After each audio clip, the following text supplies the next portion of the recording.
सिलवासा में श्रीमती ईलाबेन पटेल का भावुक विदाई समारोह। 40 वर्षों की निष्ठापूर्ण सेवा के लिए शिक्षक को सम्मान 386,527 रुपीस का चेक भेंट।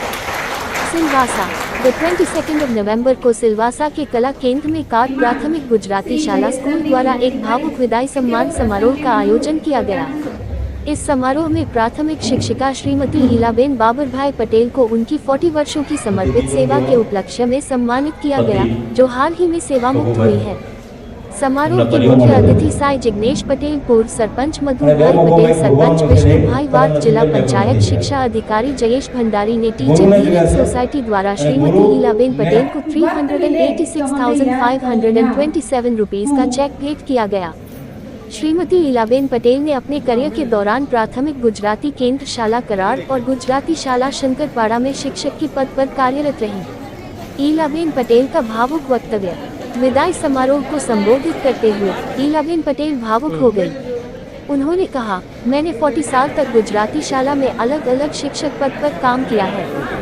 जीवन में बहुत उतार चढ़ाव देखे, लेकिन मैंने अपनी ड्यूटी पूरी ईमानदारी और निष्ठा के साथ निभाई है।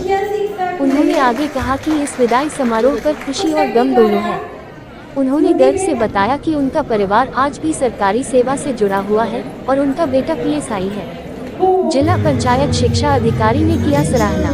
जिला पंचायत शिक्षा अधिकारी जयेश भंडारी ने श्रीमती ईलाबेन के कार्यों की जमकर सराहना की। उन्होंने कहा कि ईलाबेन ने शिक्षक पद पर अपना काम बखूबी निभाया है। उन्होंने पुराने कठिन दिनों को याद करते हुए बताया कि एक समय ऐसा था जब कराड़ और शंकरपाड़ा जैसी जगहों पर आने जाने के लिए साधन नहीं थे और शिक्षकों को काफ़ी दिक्कत होती थी। फिर भी ईलाबेन ने अपनी ड्यूटी पूरी निष्ठा के साथ किया है। भंडारी जी ने श्रीमती ईलाबेन पटेल के अच्छे स्वास्थ्य और सुखमय सेवानिवृत्त जीवन की कामना की। समारोह में उपस्थित शिक्षकों और अग्रणी लोगों ने भी श्रीमती ईलाबेन पटेल को शॉल और गुलदस्ता भेंट कर उनका सम्मान किया। ईलाबेन शब्दનો પરિચય આમ તો મસાળ શાળામાં હતો ત્યારથી હતો।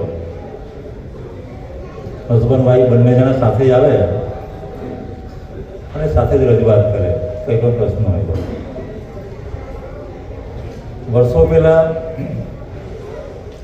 કામ કરવું શિક્ષણ જગતમાં ખૂબ કઠિન કામ હતું।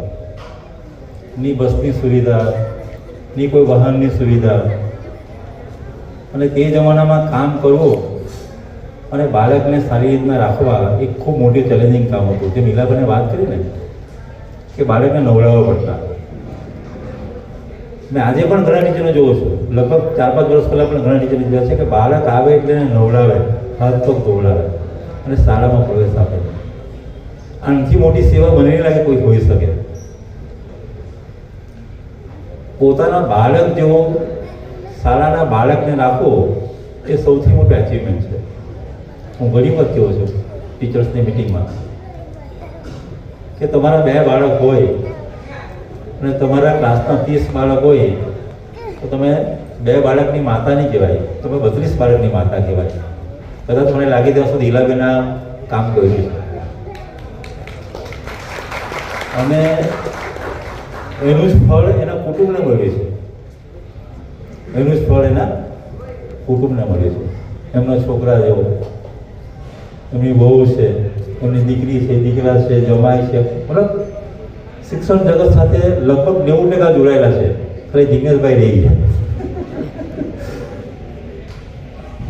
પણ જિગ્નેશભાઈનો સ્વભાવ જોતા ખબર પડે કે ખરેખર એ પણ શિક્ષણ જગતથી જ જોડાયેલા, કારણ કે મા બાપના સંસ્કાર એમને પણ મળ્યા છે। બાકી પોલીસનો થોડોક એટીટ્યુડ અલગ હોય છે, પણ ઘણી વખત મારા પાસે પણ આવે છે તો એકદમ નમ્ર સ્વભાવે વાત કરે છે અને નમ્રતાથી વાત કરે છે, ત્યારે ખરેખર ટીચરના સમ છે એવું આપણને પ્રૂફ થાય છે। એટલે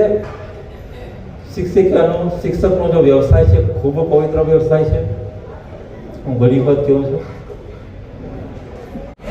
શૈક્ષણિક કાર્યમાં 1785થી શરૂ કર્યું અને વિવિધ શાળામાં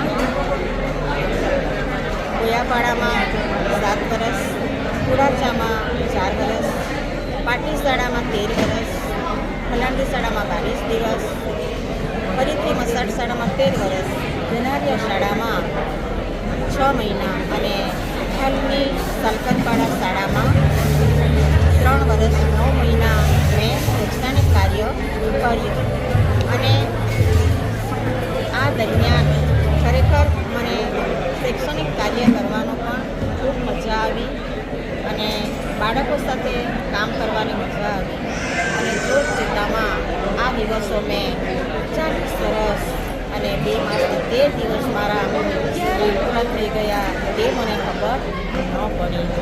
તેથી મને ગૌરવ છે અને મેં કોઈ લાંબી રજા પણ કરી નથી. સતત અને સતત મારા બાળકોને સમય આપવાનો પ્રયત્ન કરું. આ બાળકોને આગળ લઈ જવા માટે પહેલાં બાળકનું મનને ઓળખવું પડે અને એની સાથે આત્મીયતાના સંબંધો કેળવવા પડે. બાળકને શિક્ષકનો ડર ન લાગવા જોઈએ જેથી કરીને એ ખૂબ આગળ વધી શકે.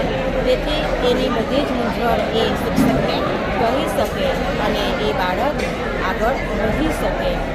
તેથી ખરેખર આ પ્રસંગે મારા બાળકો પણ આજે જે પ્રોગ્રામ કરતા હતા એમાં